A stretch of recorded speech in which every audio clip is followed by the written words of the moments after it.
Welcome guys. So here I've drawn out some vertical proportion, shoulder line, chest line, waistline. I've also drafted the back bodies. I'm going to be demoing the front for you guys to see, but there's nothing different about both of them, okay, apart from the neckline and the zipper allowance on the back, while on the front you have the center front fold. So to start in the front, I'm going to be marking the across back measurement on the shoulder line and on the chest line. Across back is 9, half of that is 4.5, so I'm doing 4.5 shoulder, 4.5 chest line, and then I'm going to connect. After this, I'm going to determine the neck width. Okay, it must be the same as the one on the back. Neck width is 3 inches. And then the neck depth is 2 inches. Okay. After marking them, I'm going to use my curve to draw that neckline.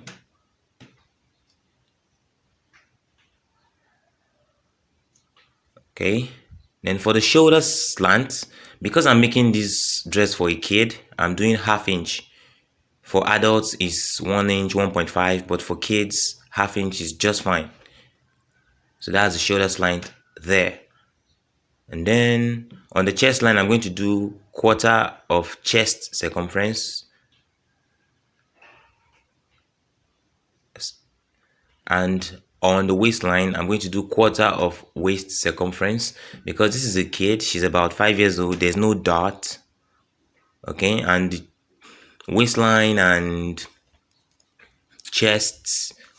waist measurement, chest measurement are the same. Okay. Because she's still a kid. Then for the armhole, no paparazzi. I'm just going to curve the armhole straight up.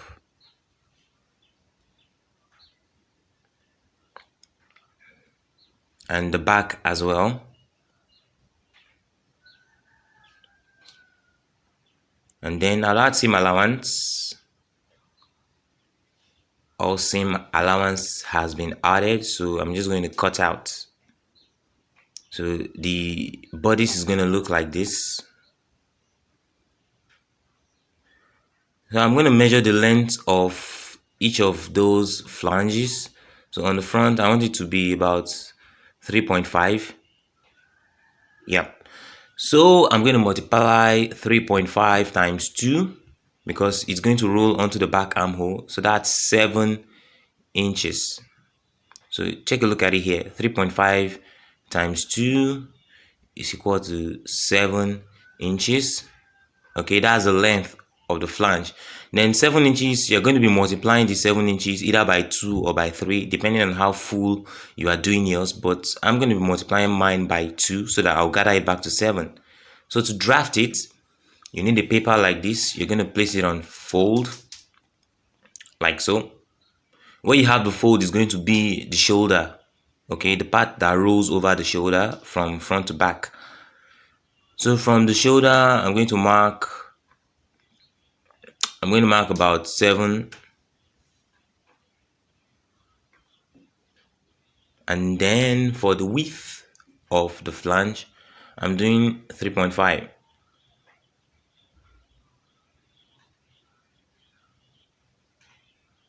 Okay, I'll take my curve and define it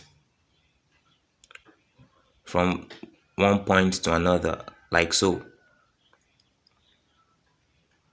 Because this is on fold, by the time I open it up, I'm going to have about 14 inches to gather back into 7 inches.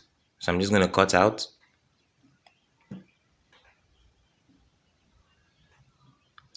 So here guys, I've cut out the flange and the bodices on my pattern papers, lining and fabric for the bodices.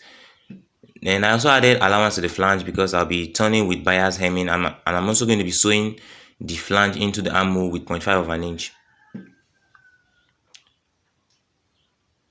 So please take note, the dress length is 35 inches. The half length is 9 inches. So The remaining part of the dress, which is the dindle and the flare, that's 39 minus 9 is equal to 26. The dindle is taking up 17 inches in length, while the flare at the bottom is 9 inches in length, because 9 plus 17 is 26. So what's left is the dindle. I'm going to add 1 inch for seam allowance, and then on the flare I'm going to add 1 inch for seam allowance, like so. Please take notes.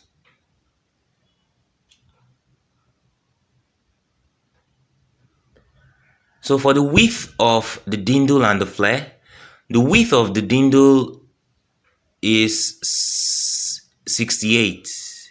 That is 22. The waist circumference is 22. 22 times 3 is 66. Then I'm adding 2 inches to that to make it 68.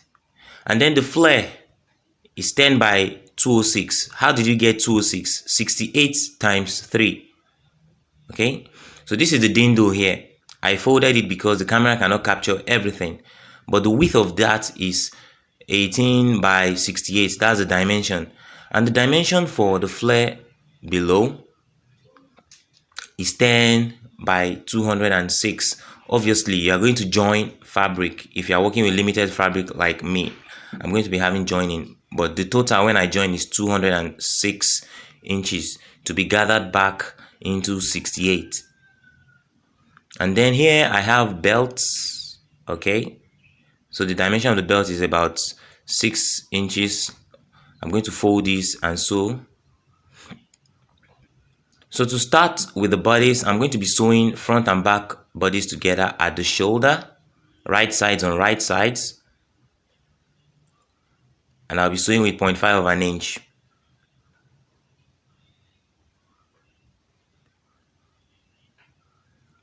Here we go. All done.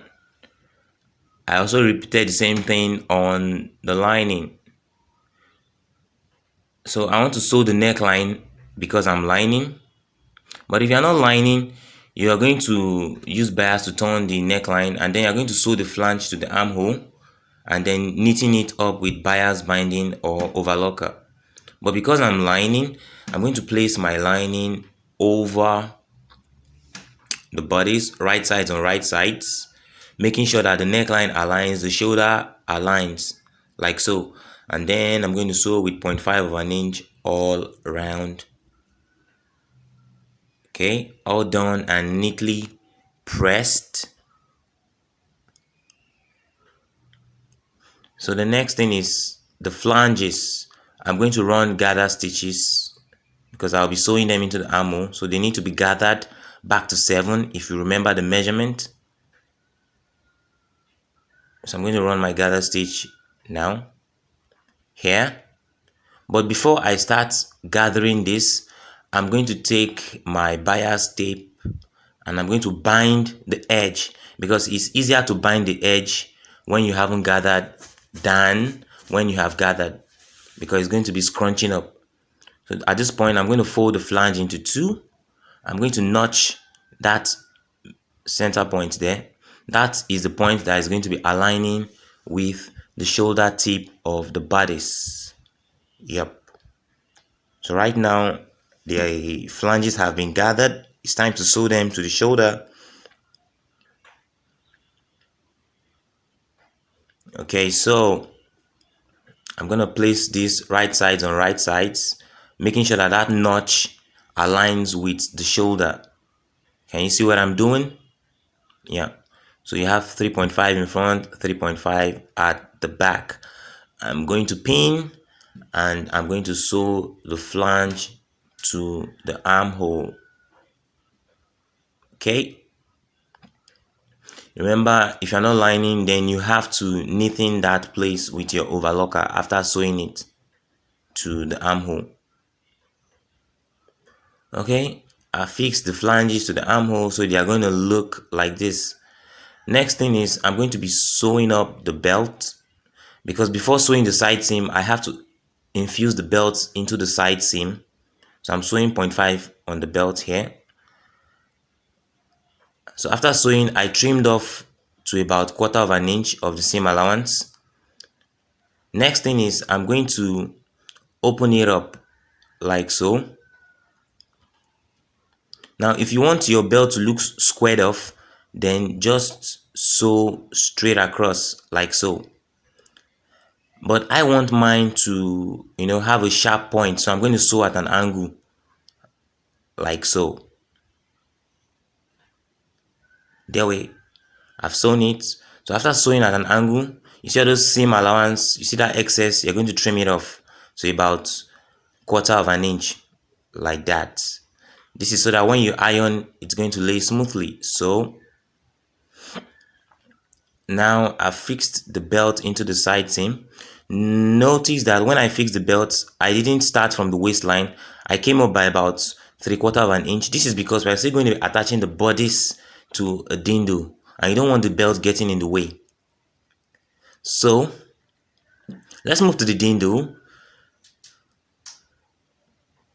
So what is to be done to the dindle? I'm going to run gather stitches here, and then I'll gather it back to the waist circumference. You see? So here's the dindle gathered. Now will be the time to sew the dindle to the body. So I'm going to place the bodies on the dindle, right side on right side, and I'm going to sew with 0.5 seam allowance on that waist. You can see it's going to look like so.